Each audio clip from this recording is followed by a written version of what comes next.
Welcome back to the Non-Toxic Environments Show. This is your host, Andy Pace. A question I get asked a lot is, how did you ever start in this business? What brought you to selling healthy home building materials and consulting? And really, it's a story that goes back well over 30 years. My background is architecture and marketing. I went to school for both and studied both, and my family has owned a construction material supply company that dates back to the 1930s. And so when I got out of school, I decided to join the family business. And for the first couple of years in business, I spent just educating myself on materials and systems. My very first project or manufacturer that I was working with was a company that sold epoxy and polyurethane coatings, specialty coatings that are waterproof or abrasion resistant, industrial coatings. And, looking back now, that's the reason why I have such a love of paints and coatings today. But back then, I was, young in the industry. I was in my 20s, and the idea of healthy was, kind of non-existent. This was, I would say, 1992, and I was involved in a project where we were applying a water-based epoxy floor coating to a below-grade parking structure, and this epoxy coating was to be abrasion-resistant, oil-resistant, and slip-resistant. And we got this particular product specified with the owner for use because it was water-based, and we all thought water-based was safe. After the primer coat was applied, we started receiving phone calls from people living in the condominium units above. This is a multi-story condominium building, both residences and offices. And people started complaining about the odor of the primer coat. We didn't think too much of it because, there's a lot of commotion going on the job site, and we just figured that people were being inconvenienced by having to, go around the work and maybe not being able to park their car where they normally park their car for the day. Well, after, again, the primer coat was finished and we were applying the first coat of the actual finish, we got some phone calls from people. Number one was a tenant up in the one of the upper floors who said they're being driven out of their house, out of their condo because of the chemical odors. The second call we got was from the offices of a sitting United States senator who happened to have his office in this building, also saying the exact same thing, being driven out of the office because of the odors. And now we're really starting to take notice, starting to get worried.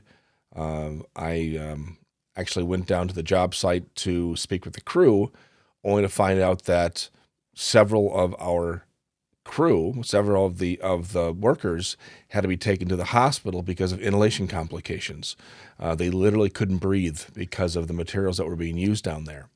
And, again, we all thought water-based was safe. And we learned the hard way that water-based simply means that it is 50% water, the liquid component, 50% water. The balance was various types of solvents.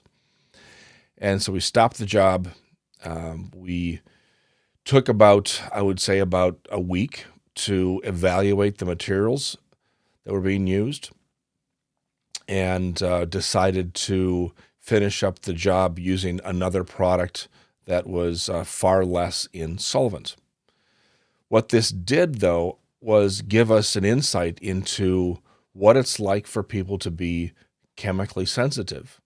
And this is a term that I didn't know. None of us knew back in the early 90s. I started doing lots of research on sick building syndrome and environmental illness, and found that just a large population of this country and around the world actually are sensitive to certain types of chemicals. And again, I didn't know anything about this at the time, and I was still very, very young in my career. And also keep in mind that, this is before the green building movement started. At this point, 1992, 91, 92, green was still just a color. It wasn't a building system. It wasn't a goal. It wasn't a way of life the way it is now. So we found a small company in California, a company called AFM, American Formulated Manufacturing, and started looking into the products that they make. And they made about 50 different products designed for people who had severe chemical sensitivities, and determined that, if it's good for them, it's great for everybody. You don't have to be chemically sensitive to use safer materials in your home. And it's like this light bulb went on. It's just, this has got to be the way of the future. And my thought was, and at the time, again, I didn't know anything about this particular issue, but it just made sense. It made good common sense that if there were healthier materials available and they were priced right and they were easy to use, the same as anything else that's out there, then why wouldn't people switch? So I decided at that moment that I was going to spin off a company from our family business and start selling what I called at the time healthy, common sense building materials. Because again, green wasn't really available. I started a company at the time called Safe Building Solutions. And Safe Building Solutions eventually morphed into Green Design Center, and now Green Design Center sort of morphing into GDC, Building for Health, but that's another topic for another day. But keep in mind, this is before the internet was around. And so all the research I did was at the library, was calling around the country and talking to various companies that tended to work with people who had severe allergies and sensitivities. And I did, again, a lot of research into this. At the time, there were a handful of companies around the United States that focused on this. There was Energy Environmental Concepts in Traverse City, Michigan, Steve Kopecki. There was the Allergy Relief Shop in Tennessee, Lyle. Tommy Lyle, that's it, Tommy Lyle.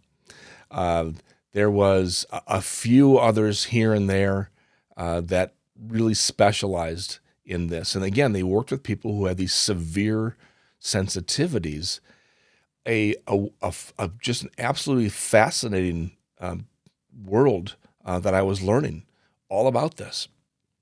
And I worked with these folks. Matter of fact, I worked with physicians. Dr. Ray down in Texas, who started the American Environmental Health Foundation many years ago. I learned all about him and his work.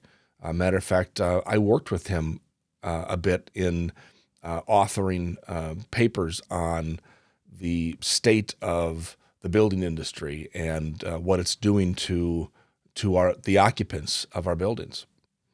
But I learned quite a bit. As a matter of fact, in the 30 plus years now of doing this, I've worked with well over 30,000 clients around the country. And I can say that I've learned from every one of those clients. I've learned that everything, all the materials that are used in our homes can affect people differently. Now, again, back earlier in the career, I was also following some authors who were writing about this. And one of them in particular, John Bauer. John wrote a book about how to build a healthy home because his wife was very chemically sensitive, and he decided to build a home that she could tolerate, that she could live in. It was an absolute hit, this book. It was I can't remember how many printings they had of this book, how many subsequent books they had after this, different books on, questions and answers from people. And John became a consultant. And unfortunately, John, because he was a pioneer in this industry, truly a pioneer, John became not only a hero for a lot of people, but became the sort of the punching bag for those who followed his advice and it didn't quite work out for them. And I feel very much for John and his wife about this because, the pioneers are the ones with the arrows in their backs. They're the ones leading the way. And they're the ones who others will blame if their recommendations and opinions weren't exactly right for them. And that's unfortunate because he helped so many people over the years, and including helping me understand exactly what's going on in these homes and why there needs to be more voices talking about this. Now, he also taught me that I need to be very careful on how I recommend materials to clients. I'm not a doctor. Even doctors shouldn't recommend certain things to patients because every patient is different. There needs to be that caveat. And so I always provide that caveat. If you are chemical sensitive, if you have any questions, please test for your own personal tolerance first. It's on just about everything we publish, and it's in every conversation I have with clients. But all those originals, the OGs in the industry, and there are others too. I'm sure many others that I'm not mentioning. Heck, Cedar Rose in Colorado started a company called Building for Health. And when Cedar retired several years ago, we took on that name, Building for Health, and we want to carry it along, as long as we're around, because she was such a pioneer. She started in the 80s with natural building materials. And so I learned from all of these folks. And now that I'm on 33 years in this industry myself, I'm becoming one of those quote unquote old timers in the industry. And I'm appreciative to all of those who came before me. And I'm actually calling for others to follow. There needs to be others who are 30 years younger than me that get into this and learn and pass this along. Besides people asking, how did I get in this business, which happens on a daily basis, what caused me to switch over to this? The other question I get very often is, what happens when you retire? What happens when GDC maybe no longer exists? And I hope to say that GDC will always exist. If it's not me, it's somebody else that's going to take over the business at some point, because I can't do it forever. But it is a concern because I think right now how people get information is, because of the internet and the access to information at your fingertips. It's a wonderful tool. It's also a very dangerous tool. I think one of the problems I have with the internet is the use of social media and possible abuse of social media for what I would call these internet influencers who don't actually have experience with what they're talking about. They have a huge following. They do wonderful production work. They sound great, look great on camera. But when it comes down to it, when you find out how much experience they actually have, it's minimal. Matter of fact, some of these folks don't even have experience in the building industry. They have a message and they have a platform. And I appreciate that. I use social media myself.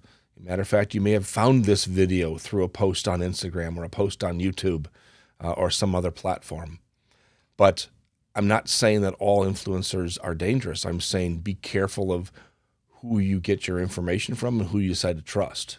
Because look what happened again to John Bauer years ago for recommending materials that went perfectly for him and his wife in their house, but it didn't exactly work out for somebody else who may have read the book or followed his consulting advice.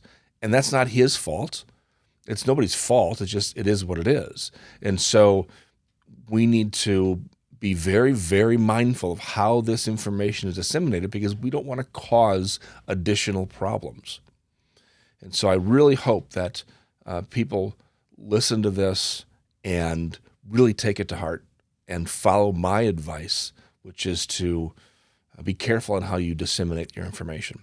And for those homeowners and those interested in building and remodeling homes, be very, very careful of who you get your information from and who you decide to trust. Now, the third question I get asked a lot is, why are we even in this mess at all? What's happening in our homes that's causing this? And that's fairly simple to answer. There's a couple of things at play. If we look at chemical emissions, mold and bacteria, and electromagnetic fields or electromagnetic radiation. Those are the three issues that we can talk about. The first one, let's talk about, because that's the easiest to talk about, electromagnetic fields. 150 years ago in our homes, we didn't have to worry about electromagnetic fields coming from wiring because it didn't exist. We didn't have to worry about cell phones and cell towers and Wi-Fi and Bluetooth.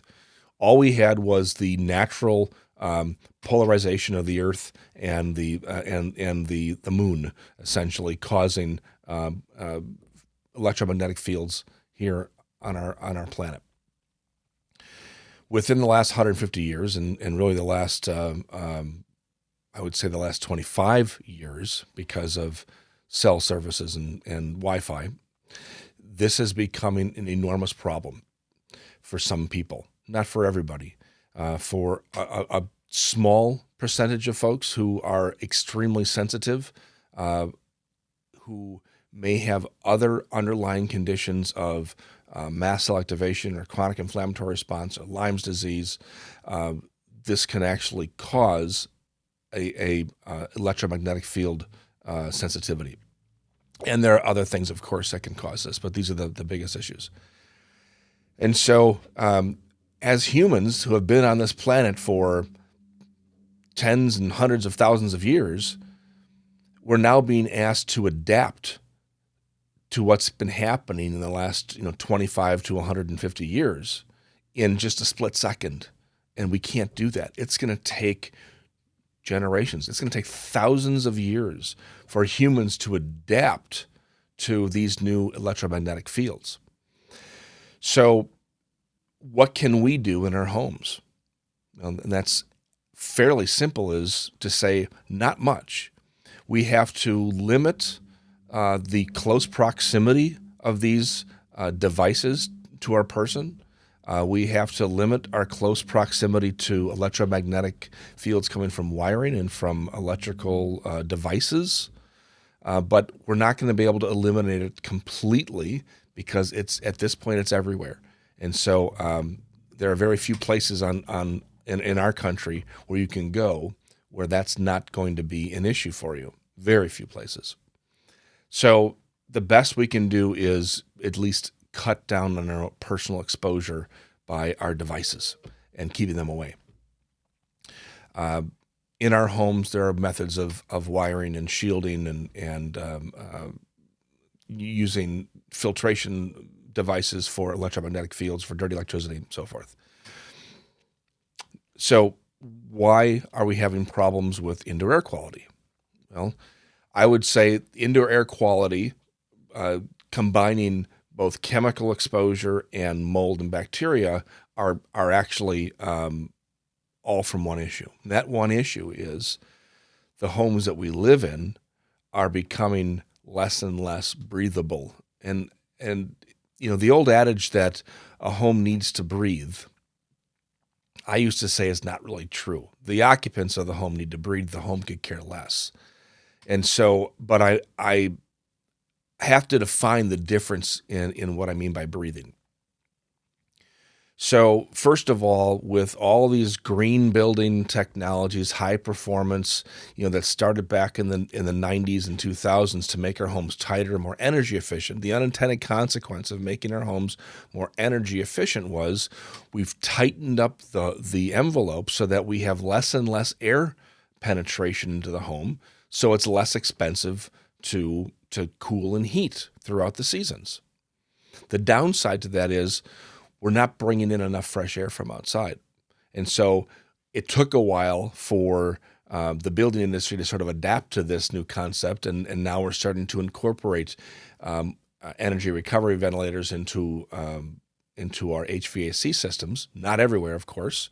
This is only in certain parts of the country that this is occurring, but I recommend it everywhere. So that allows you to bring in fresh air into the house. But the other thing that tightening up the homes did was it also made it so that moisture that makes its way into the walls, the exterior walls of our homes, can get locked in there. And once moisture gets locked into those walls, and for the most part, our homes are built with wood studs, wood studs, wood sheathing on the outside, and then your siding, insulation, and then your drywall on the inside. And this sandwich, this exterior wall assembly, once moisture sort of gravitates in there, it kind of gets stuck. And it takes a while for it to dissipate, if it ever does, because of these tight building materials. And if there is mold present, and let's face it, all lumber used in construction will have mold on it. It's a natural occurring material, and you may not see it during construction. So mold spores plus moisture plus a nice dark space equals the proliferation of mold, possibly. And so we're now creating homes that makes the mold problem worse because of how tight and energy efficient our homes are. You throw into this toxic soup the fact that we're using more synthetics that don't breathe, we're using more plastics that can reduce or increase microplastics into the air. We are using over 1,000 different materials to build a house these days. All in, over 1,000 different materials. And out of those 1,000 materials, a very large percentage of them can release small bits of chemical, either for a few weeks to a few years to the lifespan of the product. And now each of those individual items may not be problematic, but when you put them all together, it becomes this potentially toxic soup. So now we have sort of the perfect storm in our homes. We have very tight, energy-efficient homes. We have the presence of mold on the wood. We have the presence of moisture. We have the presence of chemical emissions. And we are now spending more time in our homes. Since the COVID pandemic, we're now spending more time in our homes than before. We're spending over 90% of our lives indoors, whether it's inside of our home, inside of our office, inside of our wherever we work. And we are being exposed to more. Now, the industry is slowly starting to address this by implementing building codes that says you have to have energy recovery ventilation if you're in a cold climate. But that's not everywhere in the country, obviously. In other parts of the country where it's hot and humid all the time, what do you do in that situation? Because we're inside of the homes for 8 months of the year with air conditioning. And air conditioning can lead to causing condensation because of the cooler surfaces of metal and other building materials, which causes now more moisture, which can cause more mold problems in the future. So we're creating more problems while we're trying to solve. Sometimes it's the unintended consequence of trying to do the right thing. We're causing more problems. So in the last 50 years, our homes have gotten tighter and tighter and tighter. The materials that we're using to build our homes are becoming less natural. They're becoming more synthetic because of costs, availability of raw materials. We all want our homes to be less expensive to build, and we can only do that if we are using materials that are cheaper to make and cheaper to sell. We're also using higher performance materials that, again, possibly breathe less. So what this means is that we as humans are being inundated on a regular basis with chemical emissions, electromagnetic field emissions, mold, and bacteria, and we need to change this. And so in my 30-plus year career, this has been the focus. It never, the idea of mold and bacteria and EMF was not what I was thinking about 30 years ago when I first started this. It was about chemicals used in building materials, people getting sick from chemicals and building materials. But the more we evolve, the more research we can do, and quite honestly, the more people that I work with on a daily basis who teach me about these things, it's causing me to think that the entire way we build our homes in this country is wrong. That could probably be the topic of another episode down the road, but the entire way we build our homes is wrong in this country. We need to do better. We need to find, and we know there are better materials out there.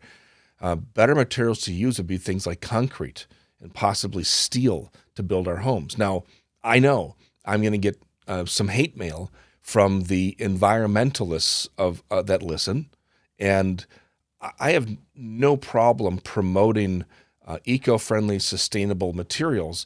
But for me, what good is saving the environment if we're still poisoning the occupants? And so, to me, the fact that concrete might have more embodied energy in it to manufacture and distribute and to use is far less important than the fact that concrete can last hundreds of years without deterioration. Wood cannot.